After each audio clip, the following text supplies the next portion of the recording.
Assalamualaikum warahmatullahi wabarakatuh. Hari ini kita akan mempelajari topik yang kedua iaitu ulum hadis. Tajuknya ialah ilmu hadis dirayah dan riwayah. Yang pertama kita akan lihat dahulu pengertian ilmu hadis riwayah. Ilmu hadis riwayah ialah ilmu yang mengkaji tentang periwayatan perkara yang disandarkan kepada Rasulullah sallallahu alaihi wasallam, sama ada perkataan, perbuatan, takrir atau sifat dan akhlak dengan cara yang teliti. Jadi bererti ilmu hadis riwayah ini ialah kita belajar tentang hadis. Sebab hadis tu ialah perkara yang disandarkan kepada Nabi, perkataan, perbuatan, takrir dan sifat. Yang kedua, takrif ilmu hadis dirayah. Iaitu ilmu untuk mengetahui keadaan sanad dan matan sesuatu hadis dari sudut diterima atau tidak.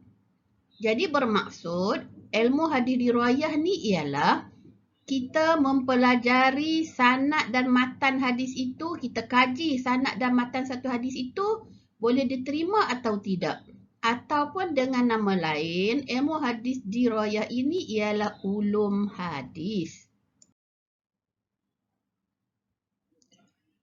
Ilmu hadis riwayah ini ada nama lain selain daripada hadis riwayah. Dia juga dikenali sebagai nama khabar.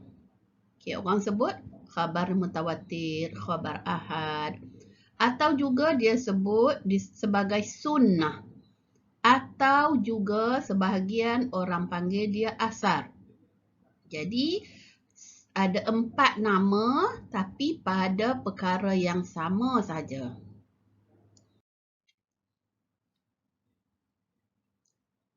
Hadis dirayah juga ada nama lain. Yang pertama disebut sebagai ulum hadis. Yang kedua usul hadis. Yang ketiga mustalahal hadis. Seterusnya kita akan mempelajari sejarah perkembangan ilmu hadis riwayah. Sejarah perkembangan ilmu hadis riwayah ini kita bahagikan kepada 3 zaman, iaitu zaman Rasulullah, zaman sahabat dan zaman tabi'in. Baiklah, yang pertama kita lihat dahulu pada zaman Rasulullah sallallahu alaihi wasallam. Pada zaman Rasulullah,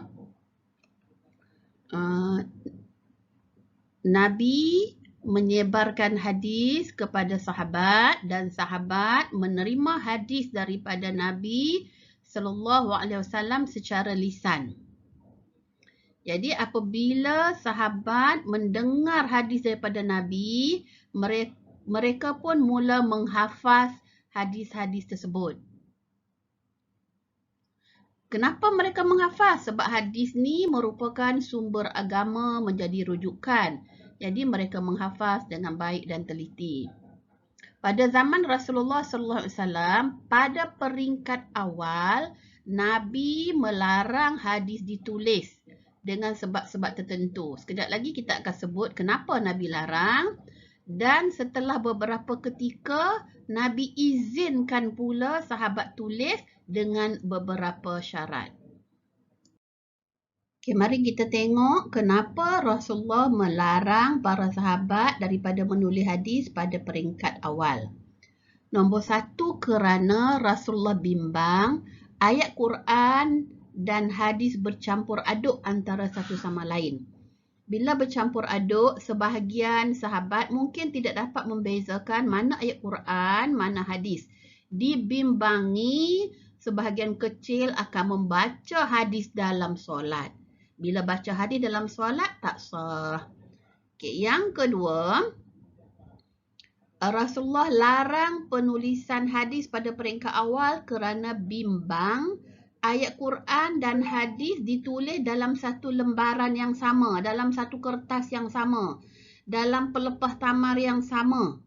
Jadi bila ditulis dalam pelepah tamar yang sama, kertas yang sama, dibimbangi, sebahagian kecil sahabat tidak dapat membezakan mana ayat Quran, mana hadis, lalu mereka menyentuh helaian tersebut, manuskrip tersebut. Sedangkan bagi orang yang ada hadas kecil ke, hadas besar ke, tidak boleh menyentuh ayat Quran. Kalau hadis tak ada masalah. Dan yang ketiga, Rasulullah melarang para sahabat menulis hadis, khususnya kepada para sahabat yang kuat ingatan. Rasulullah lebih mencadangkan kepada mereka supaya menghafaz hadis-hadis tersebut. Kita lihat pula kenapa Rasulullah memberi izin kepada para sahabat untuk menulis hadis.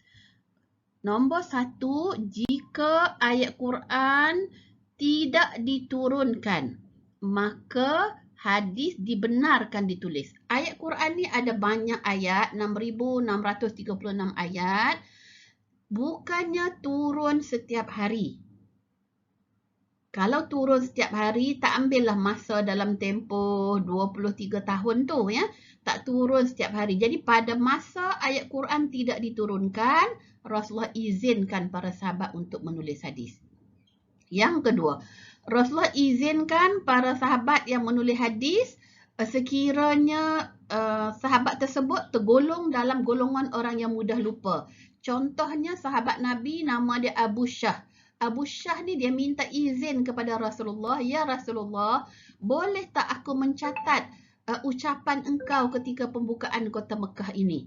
Sebab takut lupa. Lalu Rasulullah izinkan. Sebab Rasulullah tahu Abu Syah ni kurang kuat ingatan.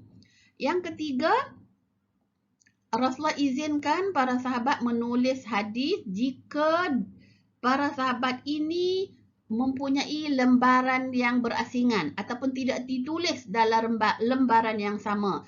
Ada satu lembaran untuk tulis hadis, ada satu lembaran yang lain untuk tulis Al-Quran dan boleh dibezakan.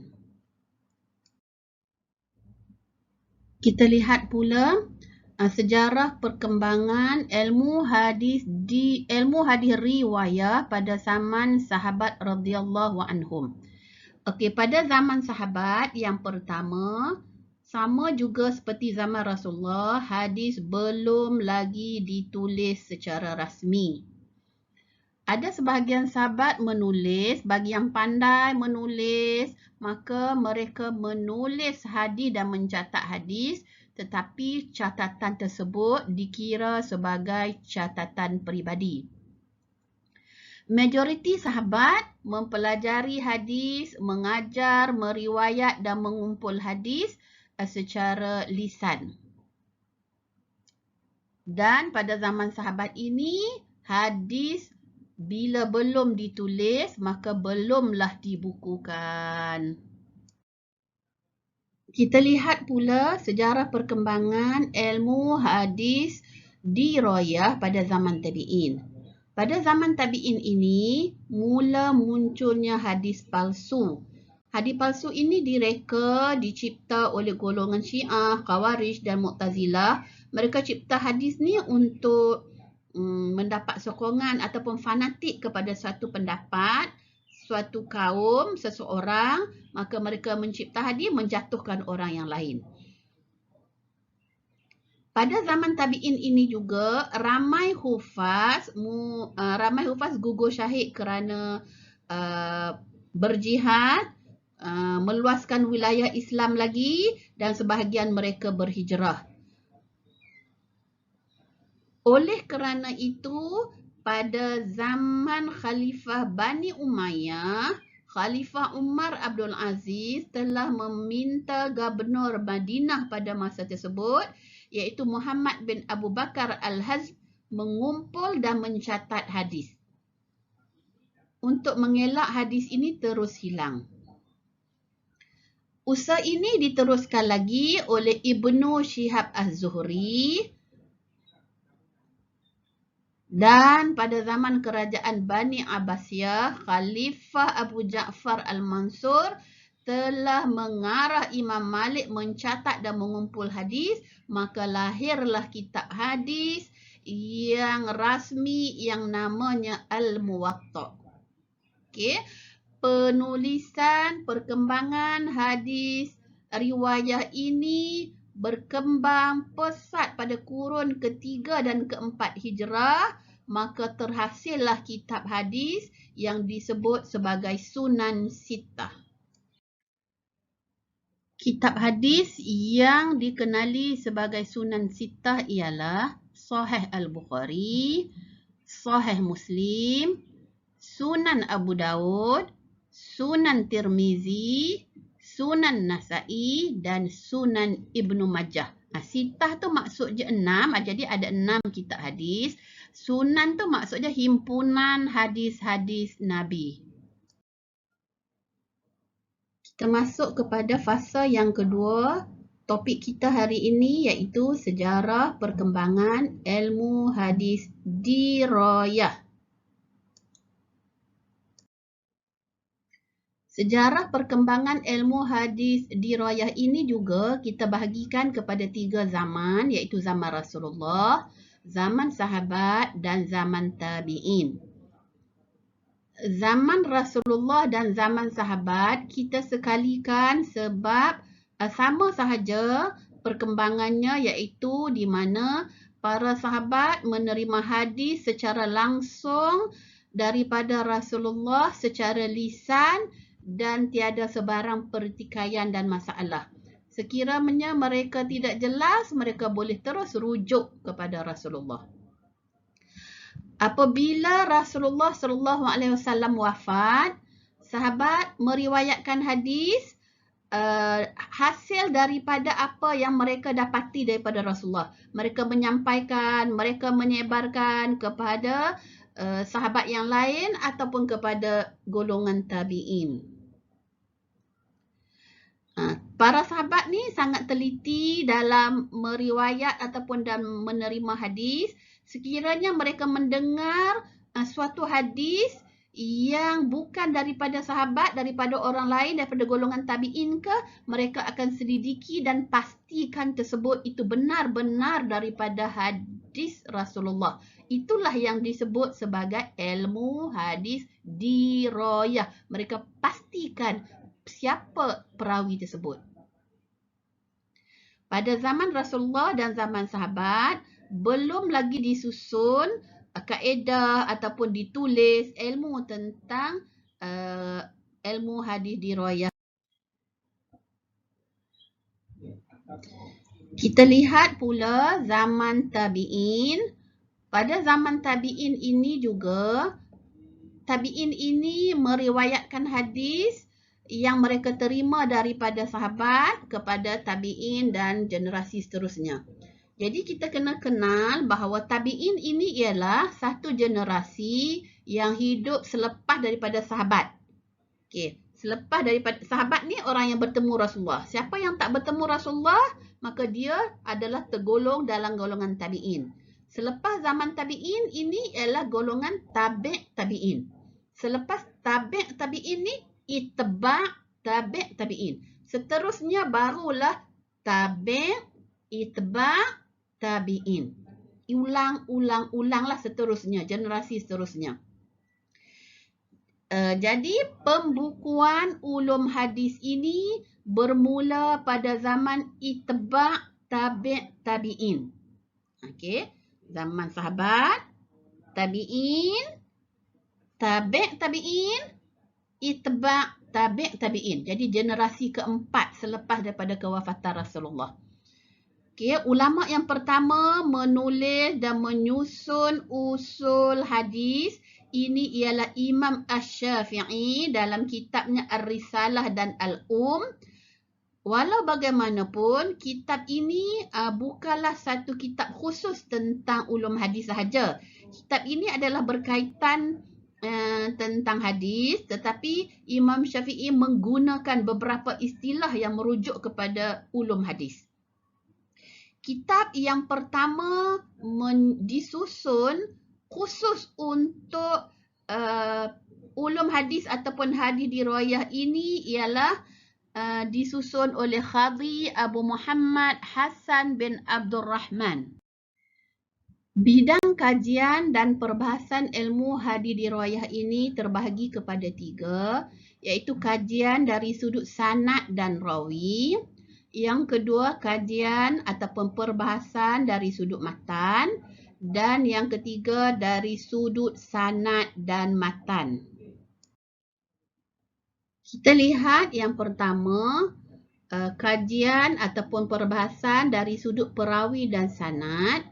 Ada 4 bidang utama yang dikaji dari sudut sanad dan perawi, iaitu yang pertama al-jarhu wa ta'dil. Okay, para pelajar boleh ikut sebut al-jarhu wa ta'dil, iaitu ilmu yang mengkaji tentang kekuatan dan keadilan perawi. Layak tak layak perawi ini menjadi perawi hadis. Sebab syarat-syarat perawi ini ada 4, iaitu Islam, baligh, adil dan dhabit. Maka ilmu ini mengkaji syarat-syarat ni ada tak pada perawi tersebut. Okey, yang kedua, tabaqat ar-ruwah. Tabaqat ar-ruwah. Tabaqat ini ialah peringkat perawi. Sebagaimana Ustazah sebut tadi, perawi hadis ni ada peringkat-peringkat. Peringkat zaman sahabat, peringkat zaman tabi'in, tabi'in, itba' tabi'in dan seterusnya. Jadi ilmu ini mengkaji tentang peringkat perawi. Adakah perawi itu hidup sezaman? Sekiranya dia mengatakan dia mengambil A, mengatakan dia ambil hadis daripada B. Adakah A dan B ini hidup sezaman? Kalau mereka tidak hidup sezaman, maka dia tidak boleh mengatakan, A tak boleh kata dia ambil hadis daripada B. Sekiranya dia kata dia ambil hadis daripada B, maka sanadnya terputus sebab mereka tak hidup sezaman. Okay, yang ketiga disebut sebagai rijal hadis. Rijalul hadis. Rijalul hadis ini ialah mengkaji tentang latar belakang perawi hadis. Okay, layak tak layak perawi ini, baik ke tak baik, thiqah atau tidak. Itu ilmu rijal hadis. Dan yang keempat iaitu tarikhur ruwah. Tarikhur ruwah ini ialah mengkaji sejarah kelahiran dan kematian perawi untuk para ulama ini menentukan bahawa perawi ini siapa, sahabat ke dia, tabi'in ke dia, tabi'in ke dia, supaya ada berlaku kesinambungan sanad. Perbahasan ilmu hadis diriwayah dari sudut matan pula ada 4, iaitu disebut sebagai gharibul hadis, iaitu ilmu yang menerangkan tentang maksud perkataan hadis yang pelik, yang susah, yang janggal. Okay, yang kedua disebut sebagai nasikh wal mansukh, iaitu ilmu yang mengkaji tentang mana-mana hadis yang berperanan sebagai nasikh, iaitu menghapuskan hukum hakam yang lain, dan hadis yang telah dimansukhkan. Okay, yang keempat, asbabul wurudul hadis.